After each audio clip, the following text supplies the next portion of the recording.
गुरुर्ब्रह्मा गुरुर्विष्णू गुरुर्देव महेश्वरा सद्गुरु साक्षात परब्रह्म तस्मै श्री सद्गुरवे नमः। जय जय रघुवीर समर्थ श्रीराम समर्थ। सद्गुरु चरणांना नतमस्तक होऊन आपण या निरूपणास सुरुवात करूया। समर्थांनी सांगितलंच आहे ना, मनुष्याने जीवनामध्ये धीर धरायला हवा। जो धीर धरतो ना त्याची वेळ एक ना एक दिवस नक्कीच येते। म्हणजेच बघा, आपण उदाहरणाद्वारे पाहू शकतो। एकाच फांदीवर दोन फळं लागतात। एक लवकर पिकतो पण दुसरा आपल्या वेळेची वाट पाहत असतो। बघा, एक पिवळ्या रंगाचं होतं आणि एक हिरव्या रंगाचं होतं। म्हणजे जो पिवळ्या रंगाचं होतं ना ते पिकलेलं फळ समजावं आणि हिरव्या रंगाचं असलेलं फळ ते कच्चं समजावं। म्हणजे हा निसर्ग आपल्याला शिकवतो ना की दुसऱ्याचं यश आहे ना म्हणजे तो आपला पराभव असतो का बरं? अजिबात नाही ना। म्हणजेच आपलीही ती वेळ येणार आहे, फक्त मागे पुढे होणार आहे। म्हणून तू खचून जाऊ नकोस, धीर सोडू नकोस। तुझ्या जीवनामध्ये आहे ना यापेक्षा मोठं काही फळ मिळणार आहे। समर्थांनी सांगितलेलं आहे ना, तुझी उपासना आहे ना, तू सकाळ संध्याकाळ ही 2 वेळची उपासना आहे ना, तू कधीच करायची विसरू नकोस। तुझ्या आयुष्यामध्ये आहे ना, तू पाहिलेली स्वप्न आहेत ती सत्यात उतरणार आहेत। फक्त विश्वास ठेव आणि तुझ्या मार्गाला चाल। म्हणजेच बघा, ज्यांच्यामुळं आपण सर्व सण उत्सव हे साजरे करत आलोय ना आणि पुढेही करत राहणार आहोत, त्या देवाच्या चरणी आहेत ना आपण नतमस्तक व्हायला हवं। पण आपण कधी नतमस्तक होतो का बरं? कधीच होत नाही। आणि बघा, आताच याच हप्त्यामध्ये घडलेली कहाणी बघा। तो खरात नावाचा कोणी बोंधू साधू आहे आणि त्या साधूनं बघा कित्येक महिलांवर अत्याचार केले, कित्येक पुरुषांवर अत्याचार केले। पण हे झालं का बरं? बघा, तुम्ही विचार करा। कारण आपल्या संतांवर विश्वास नाही, आपल्या भगवंतावर विश्वास नाही। म्हणून या बोधू साधूंच्या आपण मागे लागतो ना, या बोधू भक्तांच्या आपण मागे लागतो। म्हणजे समर्थांनी सांगितलेलं आहे ना, आपल्या साधू संतांवर, आपल्या भगवंतावर आपला जेव्हा विश्वास वाटेल ना तेव्हा आपलं जीवनसुद्धा सुंदर होणार आहे। बघा, सामान्य माणसाचं तर सोडूनच द्या, पण मंत्री महोदयसुद्धा या बोंधू बाबाकडं जात होते। ही आश्चर्याचीच घटना आहे ना। आपण ज्यांच्याकडून बघा अपेक्षा करतो ना की माझा भारत देश सुंदर व्हावा, अंधश्रद्धा हे निर्मूलन व्हावं, पण असं घडतं का बरं? हेच त्या जाळ्यामध्ये अडकलेलं आहे। तर हे आपला भारत देश आहेत ना चांगलं बनवतील का बरं? म्हणून समर्थांनी साधू संतांनी आपल्याला सांगितलंच आहे ना की ज्यांना देव मानायचं आहे ना त्यांना आपण कधीच देव मानत नाही। म्हणून समाजामध्ये आहे ना आपले गुरु, कुटुंबातील वडील आणि जीवनातील मित्र आहेत ना हे झाडाच्या सावळीसारखे असतात। म्हणजे खात्री झाल्याशिवाय आहेत ना कुणावरही कधीच विश्वास ठेवू नका। कारण चांगला दिसणारा नारळ आहे ना तो देवापुढे असूनसुद्धा नासका निघतो। म्हणजे काय बरं? तर माणसाचे काय आहे बरं? नाती जिवंतपणी सांभाळावी लागतात ना, नंतर कावळ्याला खायला घालवून माणूस पाहता येतो का बरं? कधीच नाही। माणसानं एक गोष्ट लक्षात ठेवावी, आपल्या मनासारखं घडायचं असेल ना तर आपल्याला वाईट दिवससुद्धा पाहावे लागतील। पण मनुष्य हे विसरून जातो ना, मग देवामध्ये शंका घ्यायला सुरुवात करतो। म्हणून आहे ना बघा, माणूस आहे ना बघा, माणसाचं चक्र कसं चालतं बरं? बघा, माणूस आहे ना फळं सोडून वडापाव खातो, समोसे खातो आणि मग आजारी पडून दवाखान्यामध्ये जातो। आणि दवाखान्यामध्ये त्याला त्याचे मित्र, नातेवाईक सफरचंद, संत्री, द्राक्ष हे सर्व फळं खायला देतात।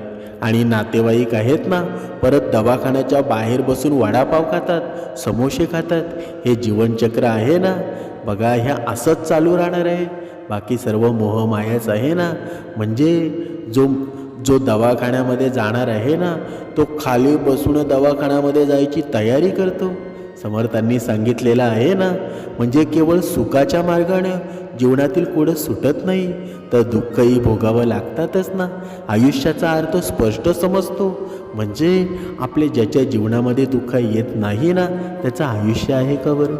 एक गोष्ट समजून जा, आपल्या जीवनामध्ये आहे ना बघा, दुःख नक्की येणार आहे, पण प्रत्येक दिवस आपला सुखाचाच असेल नाही, तर कधी कधी आहे ना आपल्या जीवनामध्ये दुःख नक्कीच येणार आहे.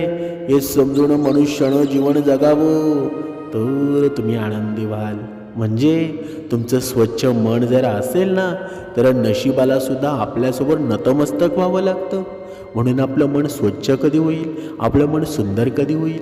जेव्हा आपण बघा भगवंताला शरण जाऊ, भगवंताची आपण 2 वेळा उपासना करू, तेव्हाचे सर्व होईल ना. तसं होईल का बरं? कधीच होणार नाही. मनुष्याच्या या सतत या 3 गोष्टी आहेत ना, दुसऱ्याला सतत देत राहा. त्यामध्ये पहिलं म्हणजे दान, दुसरं म्हणजे मान आणि तिसरं म्हणजे ज्ञान. या 3 गोष्टी जर तुम्ही दुसऱ्याला दिलात ना, तर तुम्हाला वेगळी भक्ती करण्याची गरज नाही. पण या वस्तू तुम्ही दुसऱ्याला कधीच देत नाही, दुसऱ्याकडून तुम्ही अपेक्षा करता. बघा, तुम्हाला असं वाटतं दुसऱ्यानं मला काहीतरी द्यावं, पण आपण दुसऱ्याला कधी काही देतो का बरं? म्हणजे आपण दुसऱ्याकडनं अपेक्षा करतो, पण आपण मात्र काही करत नाही. बघा, एखाद्या संकटावेळी बघा आपण म्हणतो ना की त्यानं मला मदत करायला हवी होती, मग आपण त्याच्यावर रागवतो. पण हे रागवणं योग्य आहे का बरं? पण आपण असं कधी केलं आहे का बरं की कोणाला बघा आपल्या मदतीची गरज आहे आणि त्यानं न सांगता आपण कोणाला मदत केली आहे का बरं? कधीच नाही ना. म्हणून आपण आहे ना आपल्यामध्ये काही कमी आहे ना, आपल्यामध्ये काही उणीवा आहेत, त्या गोष्टीचा आधी विचार करावा. बघा, दुसरी गोष्ट झाली म्हणजे मान. आपण कधी कोणाला मान देतो का बरं? कधीच देत नाही. उलट आपण आहे ना, उलट आपल्याला कोणी विचारलं नाही ना, तर आपण रागीट होतो. मग यामुळं अहंकार जिवंत होतो ना, आणि जेव्हा अहंकार जिवंत होतो, जेव्हा लोभ जिवंत होतो, तेव्हा जीवनामध्ये अधोगतीच होते ना. म्हणजे तिसरी गोष्ट म्हणजे ज्ञान आपण दुसऱ्यांना कधी देत नाही, पण दुसऱ्यांकडून आपण घेत असतो. म्हणजेच आपल्या जीवनामध्ये आनंद कधी होईल बरं? आपल्या जीवनामध्ये सुख कधी होईल बरं? या आपल्या अपेक्षांचं ओझांचं भंग होईल ना, तेव्हाच आपल्या जीवनामध्ये आनंद निर्माण होईल ना, तेव्हाच आपण दुःखामधून मुक्तता होईल. पण आपण असं करतो का बरं? आपण नेहमी दुसऱ्यांकडून अपेक्षा करत असतो आणि स्वतःच्या जीवनामध्ये दुःख निर्माण करतो ना. बघा, आपण पाहत होतो या भोंदूगिरीबद्दल.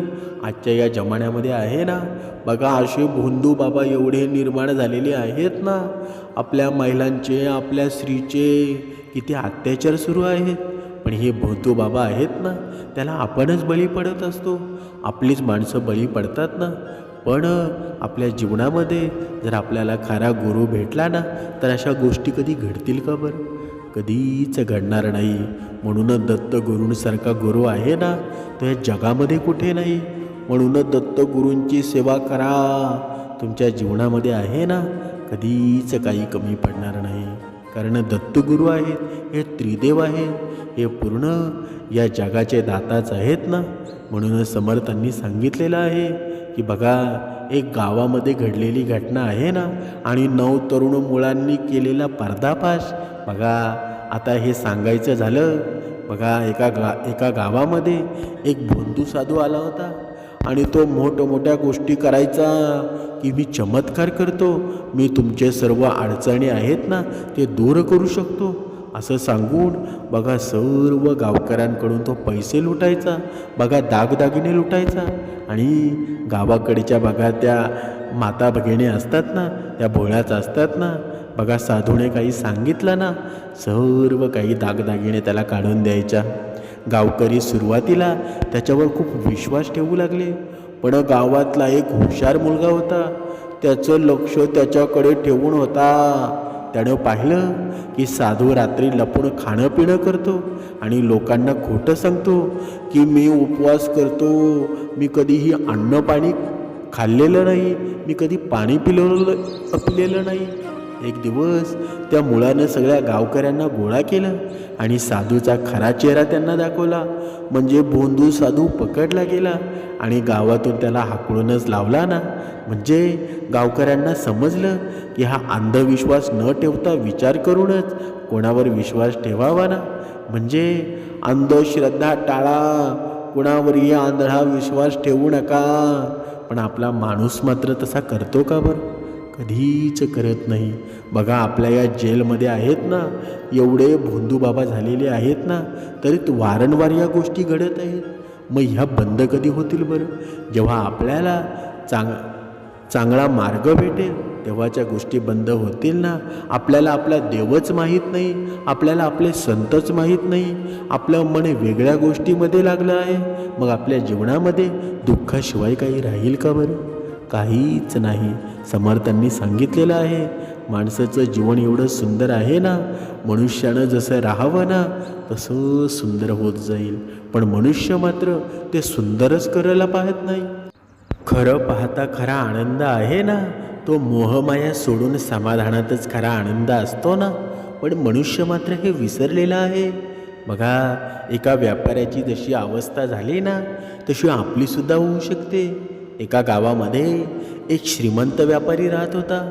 त्याच्याकडे एवढं धन संपत्ती, सोनं चांदी एवढं होतं ना की आपलं गाव पूर्ण पोसू शकेल. म्हणजे एवढा मोठा तो व्यापारी होता. पण तरीसुद्धा तो नेहमी चिंतेमध्ये असायचा. आणखी कसं कमवू, अजून काय मिळवू, माझ्या 4 पिढ्यांचं कसं होईल, माझ्या येणाऱ्या मुलाचं कसं होईल. म्हणजे त्याचं जीवन सर्व सुंदर होतं, पण येणाऱ्या दिवसामध्ये माझं कसं चांगलं होईल ना, या योजनेमध्ये तो दुःखी होत असे. एक दिवस त्या गावामध्ये एक साधू संत आला. व्यापाऱ्यानं त्याला विचारलं, माझ्याकडं सगळं आहे साधू महाराज, तरी मन शांत का नाही बरं? साधू हसले आणि म्हणाले, तुझे मिळवलंय ना त्यावर तुझं प्रेम नाही, पण जे नाही ना त्याची तुला लालसा आहे, हाच मोह आणि माया आहे ना. साधूनं त्याला एक प्रयोग सांगितला. 1 दिवसासाठी तू तुझं सगळं धन आहे ना ते बाजूला ठेव आणि साधं जीवन जगून बघ. व्यापाऱ्यानं तसंच केलं. त्या दिवशी त्यानं साधं अन्न खाल्लं, कुटुंबासोबत वेळ घालवला आणि मन शांत झालं. म्हणजे त्याला कळालं ना की खरा आनंद आहे ना तो संपत्तीमध्ये नाही तर समाधानामध्ये आहे ना. म्हणजे ही मोह माया आपण ही सारी मनामध्ये शोधत असतो ना, पण ही मोह माया न शोधता समाधान शोधलं पाहिजे. जेव्हा तुम्ही समाधानी व्हाल ना तेव्हा तुमच्या जीवनामध्ये खरा आनंद मिळणार आहे. समर्थांनी सांगितलेलं आहे, आयुष्यामध्ये आहे ना आपण कितीतरी गोष्टी पैशासाठी करत असतो. म्हणजे आपण जरी भक्ती मार्गामध्ये जरी असू ना, जिथे आपल्याला पैसा भेटत असेल तिथे आपण चांगलं वाईट बघत नाही, वाईटाच्या सुद्धा मागे लागून पैशाच्या मागे जातो. मग हाच आपला भक्ती मार्ग आहे का? समर्थांनी सांगितलेलं आहे, समर्थांनी कटू शब्दामध्ये सांगितलेलं आहे, जर तुम्ही पैशामध्ये विकले जात असाल तर तुम्ही भक्ती मार्ग करू नका. तुम्ही भक्ती मार्गामध्ये असून तुमचा काहीच उपयोग नाही. मग साधा मनुष्य परवडला, साधा भिकारी परवडला जो रोज 100 रुपये कमावतो पण त्याच्या निर्मळ मनाने तो भक्ती करतो. मग तोच खरा भक्त आहे ना. नाहीतर तुझा भक्त बघा तुझ्याकडे जेव्हा काही नव्हतं ना तेव्हा समर्थांनी तुला सर्व काही देऊ केलं, तुझ्या उपासनेनं सर्व प्राप्त झालं. पण आज तुझ्याकडे सर्व काही आहे ना, आज तू भगवंताला विसरलास, मग तुझ्या जीवनामध्ये अधोगती आल्याशिवाय राहणार नाही. तुझे समर्थांनी सांगितलेल्या नियमांमध्ये राहा. समर्थांनी सांगितलेल्या या नियमांमध्ये राहिलास नाही ना तर तुझ्या जीवनाची अधोगती व्हायला वेळ लागणार नाही. जेथे तुला आजपर्यंत धन दिलेलं आहे ना ती भगवंताचीच कृपा आहे. आणि आज तूच त्या भगवंताला वेगवेगळी दूषणं देत असशील तर तुझी अधोगती व्हायला वेळ लागणार नाही. आणि ज्यांच्या जीवनामध्ये गरिबी आहे ना त्यांचं जीवन नक्कीच पुढे येणाऱ्या दिवसामध्ये खूप सुंदर होणार आहे. फक्त धीर धरा. जोपर्यंत तुमच्या जीवनामध्ये धीर आहे ना तोपर्यंत तुमच्या जीवनामध्ये एक सुंदर दिवस ठरलेला आहे. आणि त्या दिवसाची वेळ आहेत ना तुम्ही खूप दिवसापासून पाहतात, तो दिवस लांब राहिलेला नाही. लगेच थोड्या दिवसामध्ये तो दिवस येणार आहे. म्हणून धीर सोडू नका. उपासना निरंतर करा. या उपासनेचं फळ आहे ना प्रत्येकाला मिळालेलं आहे. ज्यानं वाईट कर्म केलं आणि वाईट कर्म करून भक्ती मार्गाला लागला ना त्याच्यावर सुद्धा भगवंतानी दया केलेली आहे. आणि आपण तर वाईट कर्म केलेलीच नाही. मग आपल्याला भगवंत आपला विसरेल का बरं? कधीच विसरणार नाही. म्हणून शांत राहा, शांत स्वभाव ठेवा, निर्मळ मन ठेवा, समाधानी राहा. तुमच्या जीवनामध्ये नक्कीच एक दिवस आनंद येईल. म्हणजे ही मोहमाया आहे ना ही क्षणभंगुरच आहे ना. म्हणजे बघा आपण हरिश्चंद्र राजाची कथा पाहूया. राजा हरिश्चंद्र आहे ना बघा आता आपण त्रेतायुगामध्ये जाणार आहोत. तो एक प्रामाणिकच आणि थोर राजा होता ना. त्याची प्रजा समृद्ध आणि शांतीचा आनंद घेत होती. त्याला शौर्या म्हणजे जिचं नाव तारामती असं होतं या नावाची एक राणी होती आणि रोहितश्व नावाचा एक मुलगा होता. एकदा बघा शिकारीसाठी बाहेर पडले असताना त्याला एका स्त्रीच्या मदतीसाठी याचना ऐकू आली. बघा धनुष्यबाण घेऊन तो आवाजाच्या दिशेने गेला. तो आवाज म्हणजे विघ्नराजानं जो अडथळ्यांचा स्वामी आहे तो निर्माण केलेला एक भ्रम होता. विघ्नराज विश्वामित्र ऋषींच्या तपस्येत ध्यानामध्ये व्यत्यय आणण्याचा प्रयत्न करत होता. यामुळं या विश्वामित्रांच्या तपस्येत व्यत्यय आला आणि त्या तपस्येदरम्यान ऋषींनी मिळवलेलं सर्व ज्ञान नष्ट झालं.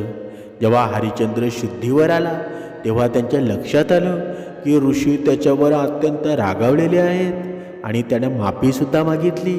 आपला अपराध आहे ना हा अपराध भाव दूर करण्यासाठी त्यानं ऋषींची कोणतीही इच्छा पूर्ण करण्याचे वचन दिलं. बघा विश्वामित्रानं त्याच्या राजसूय या यज्ञाची त्या दक्षिणेची मागणी केली. राजानं त्याला विचारलं की या मोबदल्यामध्ये त्याला काय हवं आहे बरं. त्यावर विश्वामित्र म्हणाला तू स्वतः आहे ना तुझी पत्नी आणि तुझं मूळ यांना सोडून तुझ्याजवळ जे काही आहे ना ते सर्व मला दे. हरिश्चंद्रानं ही मागणी मान्य केली आणि त्यानं आपली सर्व मालमत्ता अगदी कपडेसुद्धा सोडून दिले. तो आपल्या कुटुंबासह माळ सोडण्याच्या त्या तयारीमध्ये असताना विश्वामित्रानं आणखी एका दानाची मागणी केली. हरिश्चंद्र म्हणाला की त्याच्याकडे आता कोणतीही मालमत्ता शिल्लक नाही पण त्यानं 1 महिन्याच्या आत दुसरं दान देण्याचं वचन दिलं आहे. राजा हरिश्चंद्र आपल्या पत्नी आणि कुटुंबासह अत्यंत गरिबीमध्ये राहू लागला. त्याचे निष्ठावान प्रजाजन त्याच्या मागे गेले सुद्धा. जेव्हा विश्वामित्रानं राजाला त्याच्या प्रजाजनांसोबत पाहिलं ना तेव्हा त्यानं आपल्या प्रजाजनांना जे त्या ऋषीला दान केलेल्या राजाचा एक भाग होते म्हणजे त्या सोबत नेल्याबद्दल हरिश्चंद्राला शाप देण्यास सुरुवात केली. तेव्हा राजानं आपल्या कुटुंबासह राज्य सोडून त्या जाण्याचा निर्णय घेतला. त्यांना लवकर पाठवण्यासाठी विश्वामित्रानं राणीला काठीनं मारहाण करण्यास सुरुवात केली. जेव्हा हा 5 दिशांच्या रक्षकांनी हे पाहिलं ना तेव्हा त्यांनी त्या विश्वामित्राचा निषेध केला. त्या ऋषीनं त्यांना मनुष्य म्हणून त्या जन्म घेण्याचा शाप दिला.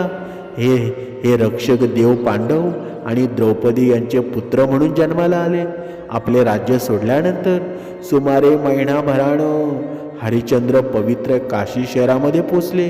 तेव्हा त्यांना तिथे विश्वामित्र आधी उपस्थित असल्याचं दिसलं.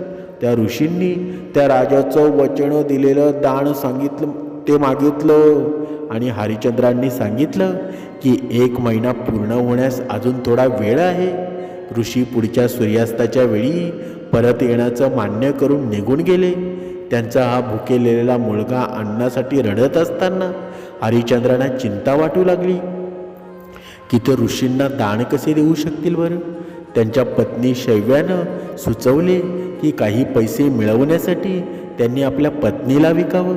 बघा थोड्या संकोचानंतर हरिश्चंद्रांनी हा प्रस्ताव स्वीकारला आणि तिला एक वृद्ध माणसाला विकलं.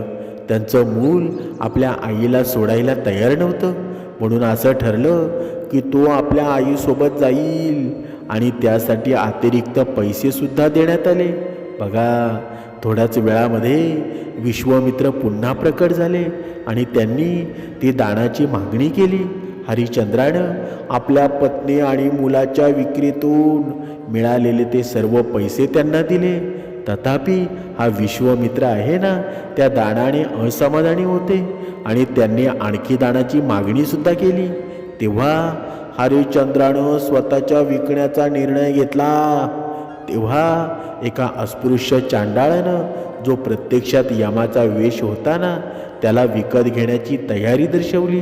परंतु या उच्चवर्णीय क्षत्रिय असल्यामुळं हरिश्चंद्राच्या स्वाभिमानानं त्याला तसं करू दिलं नाही. त्याऐवजी त्यानं विश्वामित्राचा गुलाम होण्याची तयारी दर्शवली. म्हणजे या विश्वामित्रानं आहे ना, ते मान्यसुद्धा केलं, पण नंतर जाहीर केलं ना, तू माझा गुलाम असल्यामुळं तुला माझी आज्ञा पाळावी लागेल. मी तुला या चांडाळाला सोन्याच्या नाण्यांच्या बदल्यात विकतो. त्या चांडाळानं ऋषींना पैसे दिले आणि हरिश्चंद्राला गुलाम म्हणून आपल्यासोबत नेलं ना. त्या चांडाळानं हरिश्चंद्राला आपल्या स्मशानभूमीत मजूर म्हणून कामाला ठेवलं. त्यानं हरिश्चंद्राला तिथे दहन केलेल्या प्रत्येक मृतदेहामागे शुल्क गोळा करण्याचे निर्देश दिले. त्या शुल्काचा काही भाग चांडाळाला, काही भाग स्थानिक राजाला दिला जाईल आणि उरलेली रक्कम हरिश्चंद्राचं मानधन असेल. हरिश्चंद्र स्मशानभूमीत राहू लागला आणि तिथेच काम करू लागला. एके दिवशी त्याला त्याच्या मागील जन्माचं स्वप्न पडलं आणि त्याला जाणवलं की त्याची सध्याची अवस्था आहे ना, ही त्याच्या मागील पापांचा परिणाम आहे. या दुःख स्वप्नात त्यानं आपल्या राणीला आपल्यासमोर रडताना पाहिलं. जेव्हा तो जागा झाला ना, तेव्हा त्यानं आपल्या राणीला खरोखरच आपल्यासमोर घडलेला हा प्रसंग सांगितला. ते रडताना पाहिलं. तिच्या हातामध्ये त्यांच्या मुलाचा मृतदेह होता, जो सर्पदंशाने मरण पावला होता. आपल्या दुर्दैवाचा विचार करून हरिश्चंद्रानं आत्महत्येचा विचारसुद्धा केला. पण त्याला जाणवलं की पुढच्या जन्मातही त्याला आपल्या पापांची शिक्षा भोगावी लागेल. त्या दरम्यान राणी आपल्या मुलाच्या मृतदेहावर अंत्यसंस्कार करण्याची तयारी करू लागली.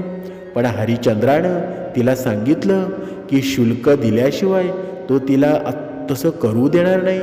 त्याचवेळी यमाच्या नेतृत्वाखाली आणि विश्वामित्रासह सर्व देवता आहे ना, त्या प्रकट झाल्या. त्यांनी हरिश्चंद्राच्या सद्गुणांची प्रशंसा केली आणि त्याला स्वर्गामध्ये आमंत्रितच केलं ना. परंतु या हरिश्चंद्रानं आपल्या प्रजेशिवाय स्वर्गात जाण्यास नकारसुद्धा दिला. बघा, राजा असावा ना तर असाच ना. म्हणून कारण त्याच्या राज्य सोडून जाण्यानं त्यांच्या प्रजेनं शोक व्यक्त केला होता ना. त्याचा विश्वास होता की ते त्यांच्या पुण्याईचं समान वाटेकरी आहेत आणि जेव्हा त्याची प्रजा त्याच्यासोबत असेल ना, तेव्हाच तो स्वर्गात जाईल.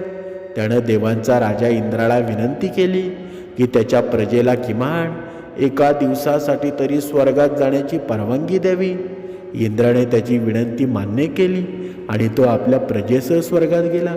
स्वर्गारोहणानंतर हरिश्चंद्राच्या राजघराण्यातील ते ऋषी वशिष्ठांनी आपली 12 वर्षाची तपस्या संपवली आणि या वर्षामध्ये हरिश्चंद्रासोबत काय घडलं होतं ना, हे त्यांना समजलं. त्यांचा विश्वामित्राशी वाद झाला, परंतु अखेरीस ब्रह्मदेवानं त्यांचं समाधान केलं.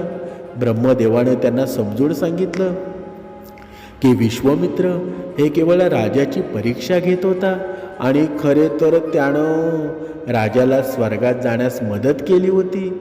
बघा, म्हणजे या राजा हरिश्चंद्राच्या कथेतून आहे ना, आपल्याला काय मिळतं बरं? आपल्याला कोणते धडे मिळतात बरं? सत्य आहे ना, ते सर्वोत्तपरी आहे. तुमच्यावर कितीही संकट जरी आली ना, तरी सत्याचा मार्ग कधीच सोडू नका. सत्य हाच अंतिम धर्म आहे. बघा, वचनाचे महत्त्व आहे ना, एकदा दिलेलं वचन पक्कं असतं, ते पाळणं हे माणसाचं कर्तव्य आहे. संयम आहे ना आणि सहनशीलता आहे, ही कठीण काळामध्ये संयम बाळगण्यास आणि धर्माचं पालन करण्यास हीच खरी भक्ती आहे ना. आणि भौतिक सुखे आहेत ही क्षणभंगुराच असतात ना. म्हणून मनुष्यानं सुंदर जर जीवन जगायचं असेल ना, राज्य, संपत्ती, वैभव हे सर्व क्षणभंगूर आहे, पण केवळ सत्य आणि नीतिमत्तेचा टिकून राहतात.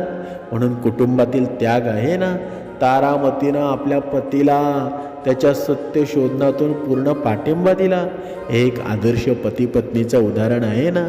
म्हणून आपल्या जीवनामध्ये आपण सत्याचा शोध घ्यावा, सत्याशिवाय दुसरं काहीच करू नये. जय जय रघुवीर समर्थ.